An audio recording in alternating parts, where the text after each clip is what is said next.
Hey guys, Matt here, the Broken Super Coach. Just back in with another Sunday night update. Loving these 8:30 updates for Super Coach. Not loving no footy on a Sunday night though, but if it means early Super Coach, we'd take it, won't we? Cracking straight into it. This is how I've gone this week. Huge news. 2288 cracked into the top 100 for the first time ever. Absolutely chuffed. Cheers to everyone who's given advice, who's jumped in the comments. Thanks a lot. And 89, it's a team effort.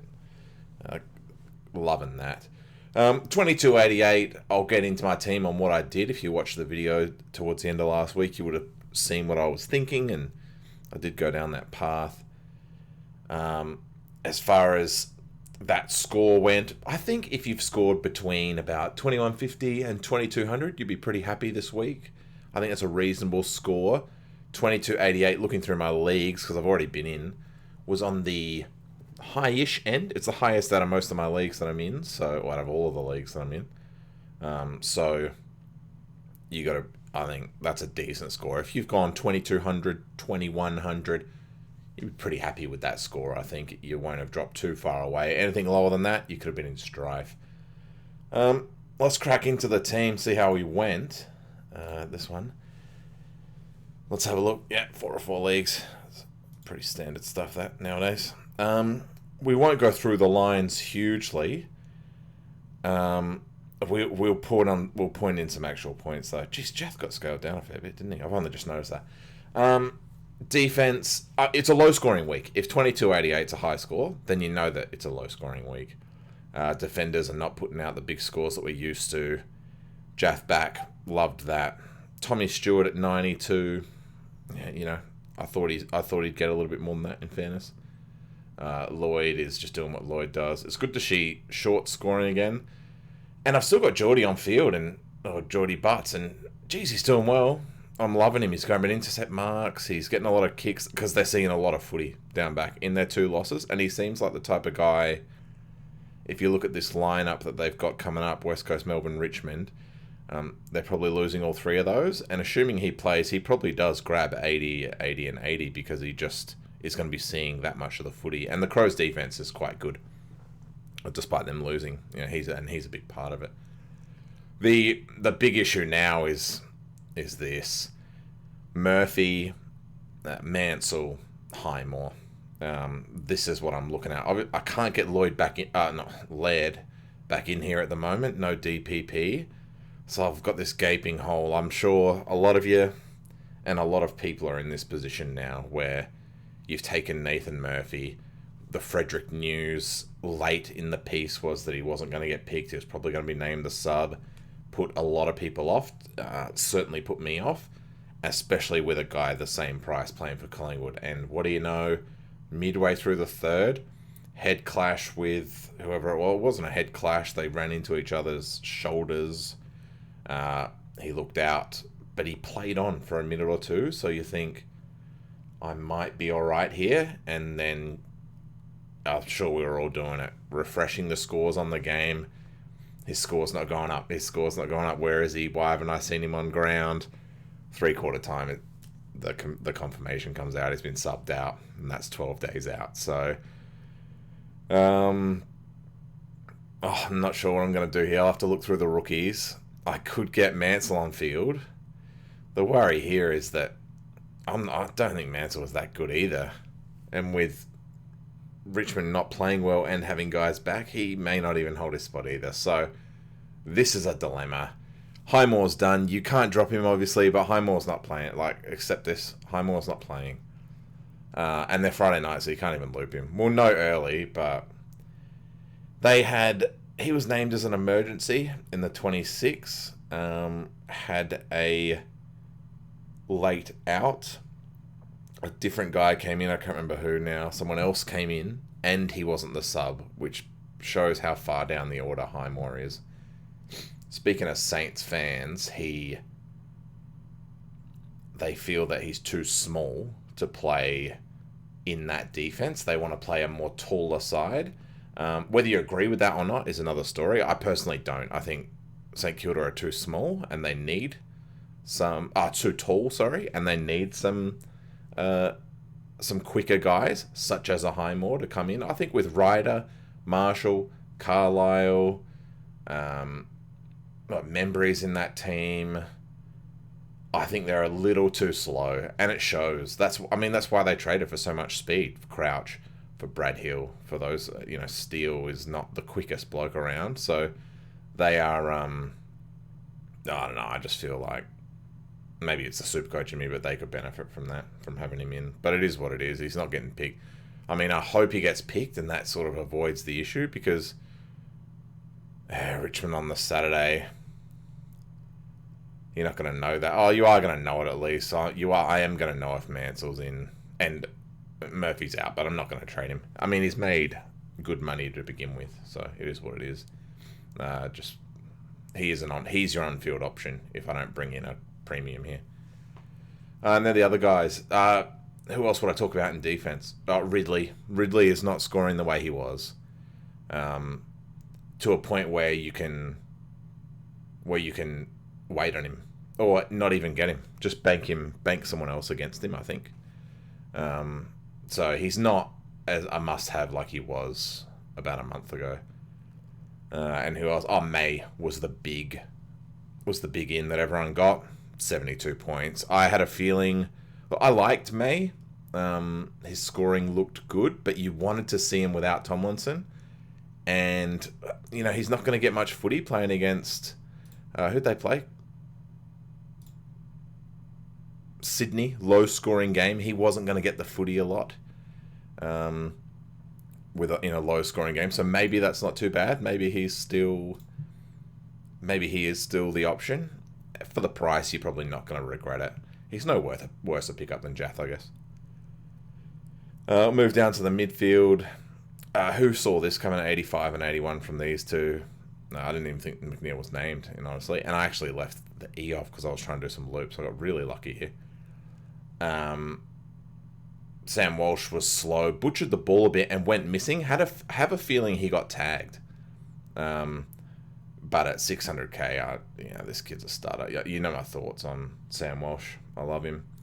McRae, 100. That's about what he's putting out at the moment. This is probably his peak price, 640. Bont was unbelievable. Oliver was unbelievable. Steele got scaled a good 30 to 40 points. He was under 100 when that game ended and got scaled a fair way up. Powell and Jordan, both rippers. You can't move them. And that's why I'm hesitant this week with the trading that I do. I'm very hesitant to bring a mid in when I've got these two going, when I could address... I mean, I'd love to be able to address this somehow. I suppose... Yeah, I'll get into it later, but... Yeah, there's just a bit of a dilemma as to what I can do here. In this line, what am I supposed to wait on when you look at, Murphy? You can't trade him. Mansell, you can't trade him. Can't trade Highmore. Butts is actually going to make money. 21 break even. He may get to 400k. I think you carry him at least for the Crows' next 3 games, and see what happens to him from there. Spoke about these guys, and then Brockman playing VFL. Hawthorn didn't look great again. I'm not sure how he went in the VFL. I'm not too fussed. If he plays, he plays. This spot here, I'm not concerned about at all. While these 4 here, are making great cash. And what has that given them? 10 and 1. So you're not trading anyone. Maybe Powell, but I'm not confident in trading Powell either. And then the big dilemma here, I left some points on the board between these two. Frustrating, if I'm being totally honest here. As I said in my last video, they played right after each other.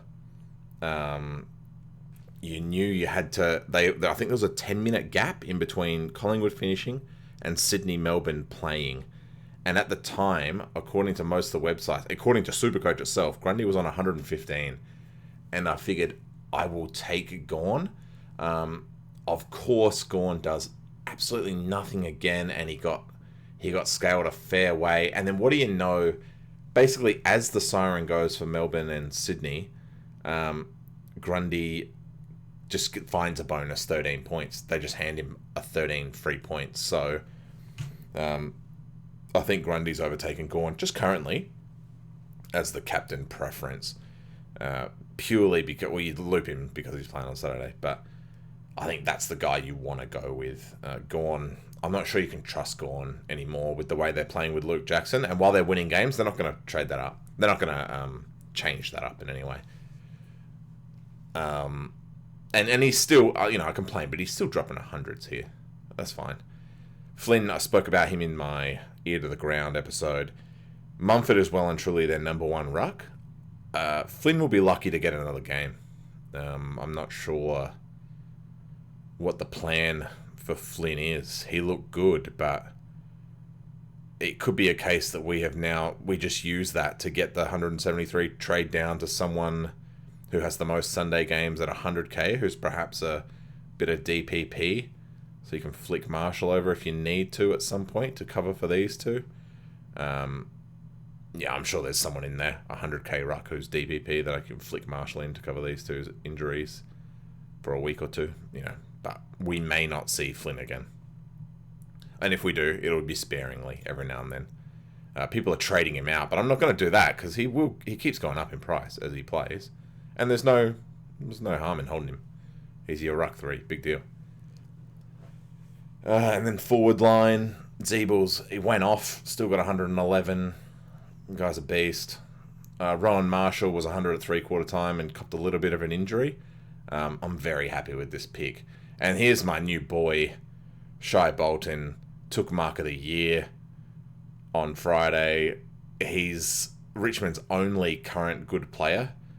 Nobody else at Richmond looks like they can get a footy, but Bolton just looks amazing. And he's not, and I don't mean just Supercoach wise either, he looks an absolute beaut when it comes to the way he handles the ball, the way he runs, the way he puts in effort. You could tell, even when they were trying to get back in the game whenever it was they played, can't remember now. Was it Friday? Whenever they were trying to get back in the game, you could see him. He'd go on runs. Whenever it was in the middle, he'd try to break through the lines, kick it forward.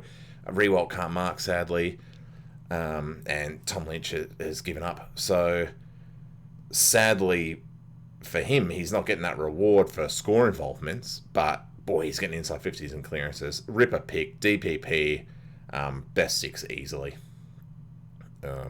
Love the pickup. And that's why I'm not too upset about Murphy, because I've got 50k. I probably had to go Murphy. I couldn't do anything else for that. And Impey's Impey. He's also best 6. So we've got 4 of the best 6 forwards here. And we've got probably 5 keepers in defense. And then I've got, if you count lead, and then I've got 5 mids. So I want to address the forward line, I think, because here's my big issue. My other big issue. This bloke, Taylor Walker. What a letdown. I obviously made the big breakup vid last week. Didn't want him. And then rethought it. And thought I'll just go in one more week, because Rowe, I thought, was going to get dropped. I also thought Rowe's break-even was too much. It was 77. Whereas Walker, his break-even was high, but I felt that if he scored a 50, which I didn't think was unreasonable against Port to score a 50, I thought he'd kick a couple of goals, maybe clunk a mark or 2, and that's all you need to get 50 points. I figured I would get something out of him, as opposed to Rowe, who, even if he had a ripper game, which he did, he had a really nice game, one of his best games for the Crows, he wasn't going to make much cash, and he didn't make much cash, which is the only positive there, because he did score 81, so I left 50 points, basically, by playing Walker instead of Rowe. But at the end of the day, there's no hindsight there, and the truth is, if I had played Rowe, like I said, you could not loop McCreery and Rowe together, because they played at the same time. Or I couldn't do it because Essendon had already played, so I had no way to loop McCreery and Rowe against each other. So I couldn't do it, and I would have put McCreary on field. So I'm not upset about missing Rowe's score because I wouldn't have missed it because I would have had him on the bench, if that makes sense to anyone. And then there's Warner, who I think actually... I was hoping to extend this guy out, but if I want to do something fancy, I think I can probably flip Warner this week. He's been sitting around the same break even. He's not really moving any money, and he is scoring. So depending what I want to do this week, I could go Walker and Warner and go a 1 up, 1 down, bring Scotty down, get a rookie in, and turn these guys into someone and make a bit of cash in the process. I just don't know who. I'm not sure there's anyone around the 500k mark in the forward line who's any good. And that's what we'll get into now. So, I mean, we might as well... I'll click the trades because I'm probably going to do these. Well, Walker has to go, first and foremost. He absolutely has to go. So let's have a quick look about who the players are that we want to think about. Oh, before that, I'll pull it up, but... geez, hard in your throat sort of stuff when you saw, for those guys, especially a couple of the viewers who took my advice and brought in Riley Thilthorpe, it would have been dead set, hard in your throat type of stuff when he got an ACL test midway through the game. Jeez. I'll tell you what, that was, that would have been, I mean, even just as a Crows fan, that was just, I was nearly sick. I'd nearly turned the TV off. But thankfully, he's fine. And don't be too sad with the 30 odd, whatever he put out. Nick said in the press conference later, if you are a Thilthorpe owner, he said later he would have loved to put him up the ground in the fourth quarter, and he plans to do that going forward. You test the guy for his ACL midway through the third quarter, you probably don't run him up the ground in a 10-goal pumping against the team that is sniping you all game. So don't be upset about that. You're on a winner with him. As long as he's fit, which he is, he will be playing up the ground a lot more. I think you can expect 50s to 60s from Riley Thilthorpe for the rest of the year, which is fine, considering what you traded him for. So, who am I looking at here? Caleb Poulter's the one I like. I wish the Crows had drafted him. Love the kid, West Torrens boy. The only other option is Owies. I spoke about him last week. I love this guy's name. I don't know enough about Carlton's job situation as to why he's in the team now and not earlier on. Who's due to come back? I like Owies though. I like him. And Riley Collier-Dawkins. I hated grabbing Mansell, and for the same reason, I hate grabbing Riley Collier-Dawkins. Richmond are too good a team to keep rookies like this in their team. They've got too many to come back, and winning football is their aim.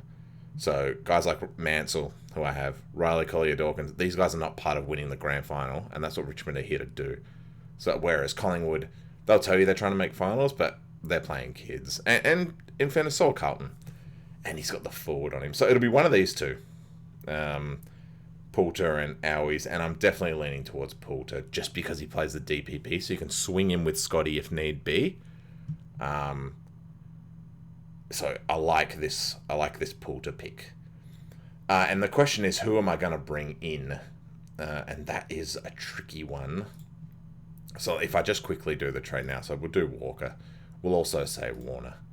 And we'll just bring in, we'll say for the sake of the video like I did last week, we'll say it's Poulter. So I can do a couple of things here. Poulter will most certainly be on field.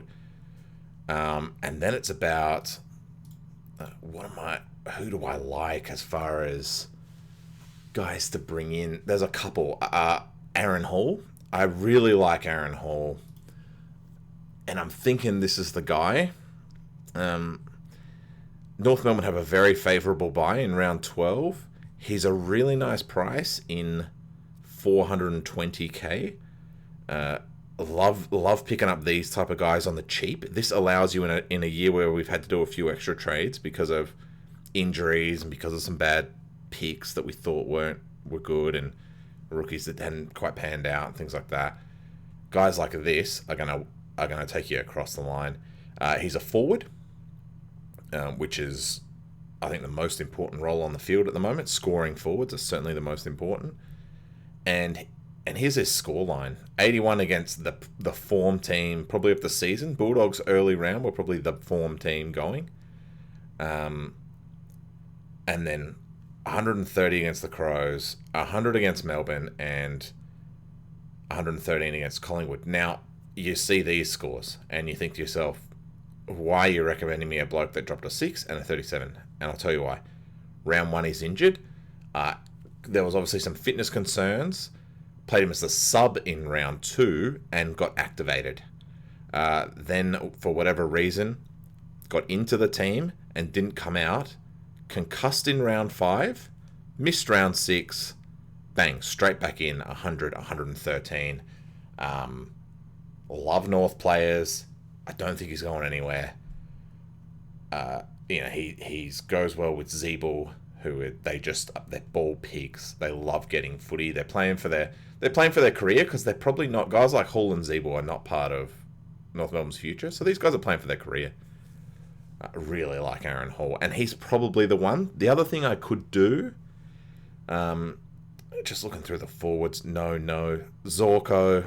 I really like this Zorko pick. I know a few of you guys in the chat have him now. I do really like it. DPP, 492. I don't know why he's a bit like Mundy. I don't know why I keep ignoring him. He hasn't looked like stopping since round 5. Even before that. I don't know. He's got a favourable matchup coming up. I don't know why. He'll probably get tagged in the GWS game. And maybe tagged in the North game, but North games, they don't actually tag. They just pretend they are. So it'll be Zorko or Hall if I was to do a forward. The other option is Scotty, who's putting out some really reasonable scores. 85, what did he do? 60 the week before. Yeah, and 60. He's putting it. That's a fieldable forward score. So you can go like this, and then you can look at midfielders for, and at 684 I can go a Tom Mitchell. And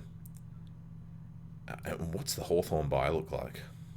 Knowing I've got 3 Hawthorn players already. But that's the same with North, so it's not a big deal. 10, 11, 12, round 12 buy, so that's not bad. So Tom Mitchell is a choice. That's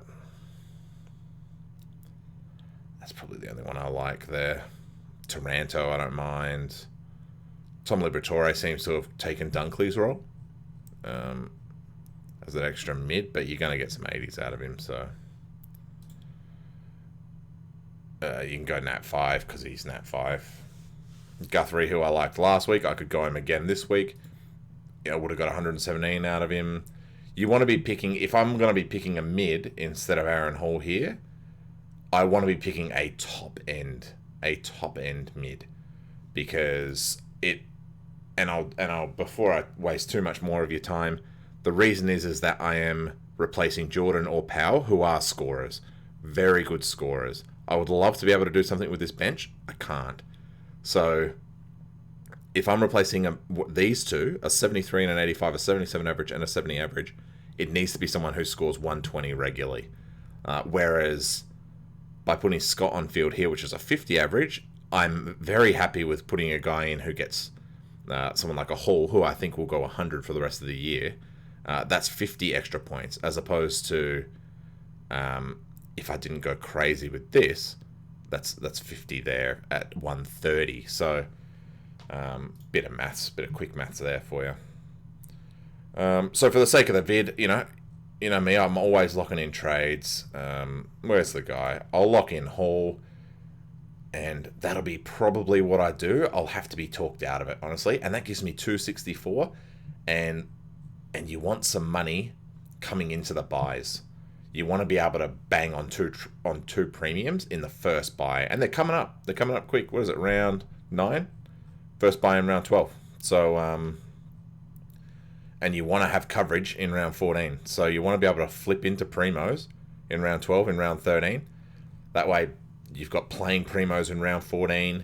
Your blokes that are out, they're out, and you're firing. So, yeah, that's the team. Thanks for watching. As always, reverse your trades. Throw your comments in the chat. I'm always responding. I'm always on. Love having a chat about Supercoach with anyone who wants to put a comment in there. Ask me, what player are you looking at? What do you feel about the Aaron Hall pick? What rookie are you liking this week? And how'd you go? What rank are you guys at the moment? Where's everyone sitting? Love to hear how my advice is helping out. But thanks a lot. Be sure to like, subscribe, and share it with everyone. But if you've made it this far, you probably are a loyal subscriber. So thanks, guys. I'll chat with you during the week.